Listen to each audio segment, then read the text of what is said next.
Vamos dar um exemplo em relação às finanças, tá? Digamos que tu coloque aí um planejamento, né? Faça uma projeção e que tu defina que tu quer economizar um determinado valor. Só que quando tu estrutura esse valor que tu quer economizar, exige de você aumentar a sua renda. Quando você faz isso, você não pode simplesmente olhar e dizer assim, para eu bater essa meta eu preciso aumentar a renda. Não, tu tem que olhar e dizer assim, o que eu preciso fazer para aumentar minha renda? Porque simplesmente ter assim, eu preciso aumentar minha renda, não adianta de nada. Nada. Absolutamente nada. O que eu preciso fazer para aumentar a minha renda? Eu preciso estudar mais. Eu preciso executar mais. Eu preciso mostrar mais o meu trabalho. Como que eu faço isso? Estudar mais. Bom, estudar mais eu não consigo durante a semana. Então eu vou ter que encaixar os estudos nos finais de semana. Entende quando eu digo que a gente precisa, por vezes, dedicação 7 dias na semana? Talvez tu não consiga incorporar no teu dia da semana, nos 5 dias, estudo como tu precisa para aumentar a tua renda. Então tu vai ter que colocar esse fim de semana e tá tudo bem. Tá tudo bem. É que criou-se uma falsa impressão de que para que tu tenha uma vida feliz, tu não tem que fazer nada. Pelo contrário, cada vez mais, e tem um estudo muito interessante, eu vou fazer um podcast falando sobre isso, tem um estudo muito interessante que prova que aquelas pessoas que saem da sua zona de conforto fazendo além, elas se sentem mais realizadas. Elas se sentem mais felizes.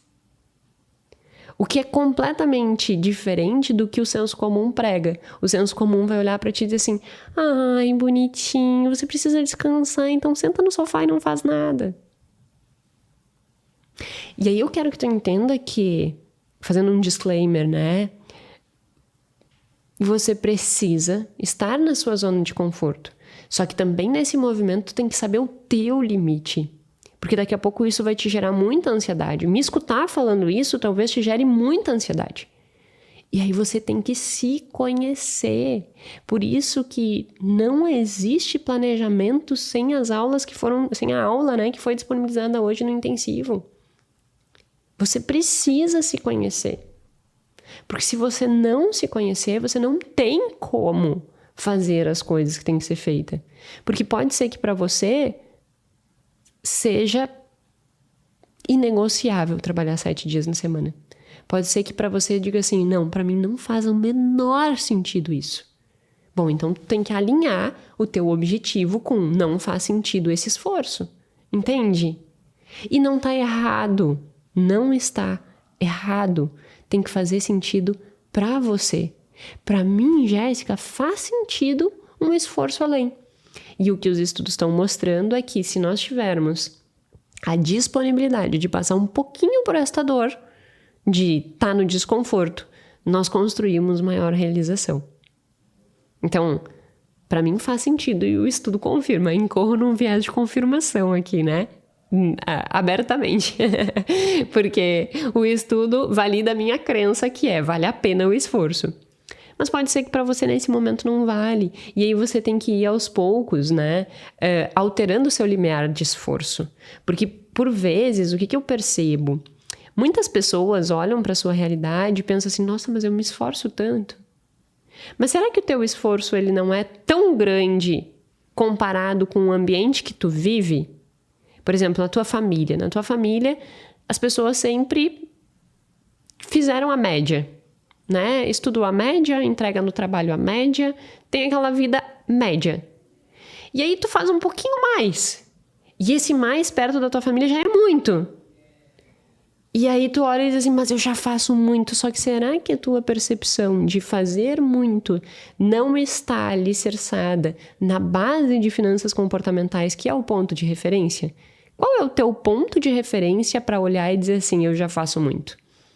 Eu, toda vez que eu achei que eu fazia muito, eu ultrapasso aquilo. E aí eu olho e digo assim, não, hoje eu tô fazendo muito. Pode ser que daqui a pouco eu passe esse nível e olho e digo assim, nossa, naquele contexto eu achei que eu fazia muito. mas na verdade eu tinha condição de fazer ainda mais, sabe?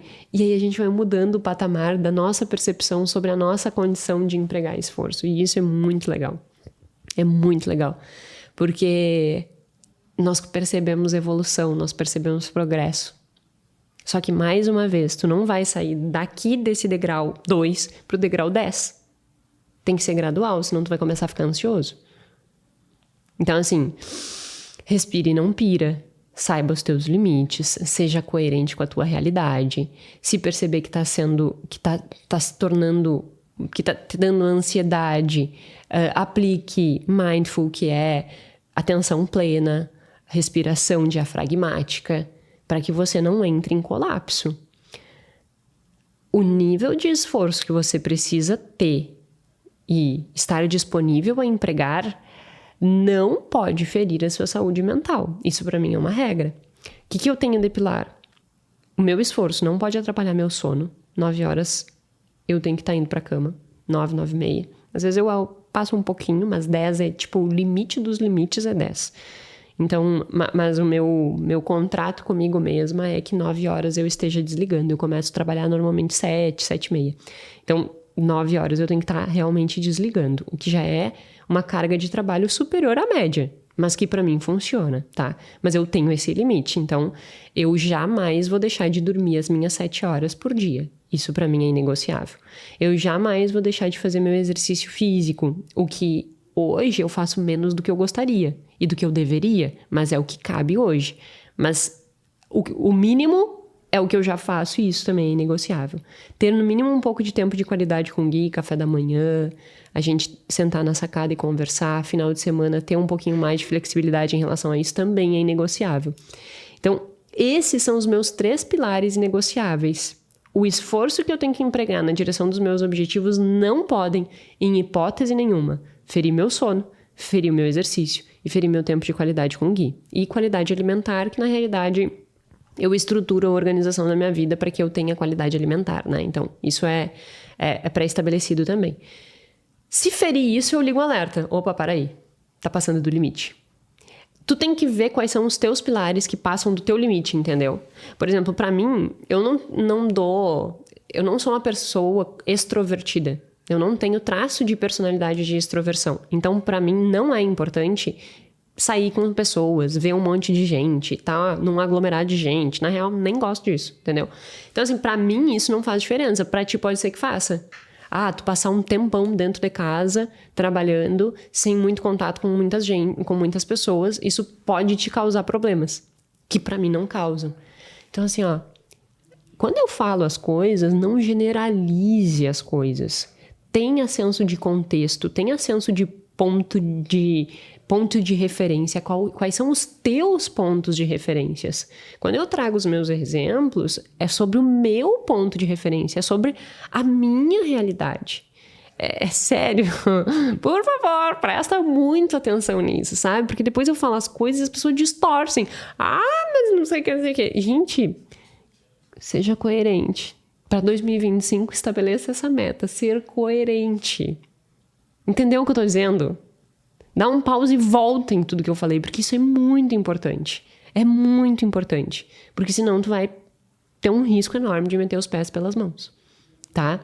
E aí, dentro dessa construção, nós temos que entender esta decodificação do que eu preciso fazer para realizar aquele meu objetivo. Porque senão tu vai incorrer na falácia do planejamento, que é justamente construir planos muito otimistas que na prática não funcionam. Por que não funcionam? Porque tu não decodificou o que precisava ser feito para alcançar aquele objetivo. Então, eu quero ganhar mais, tá? Mas tu quebrou o que tu precisa fazer para ganhar mais? E tu consegue executar tudo isso? Cabe na tua agenda? No final das contas fazer caber o teu planejamento dentro da tua agenda. Se tu não conseguir fazer com que o teu planejamento caiba na tua agenda, tá errado.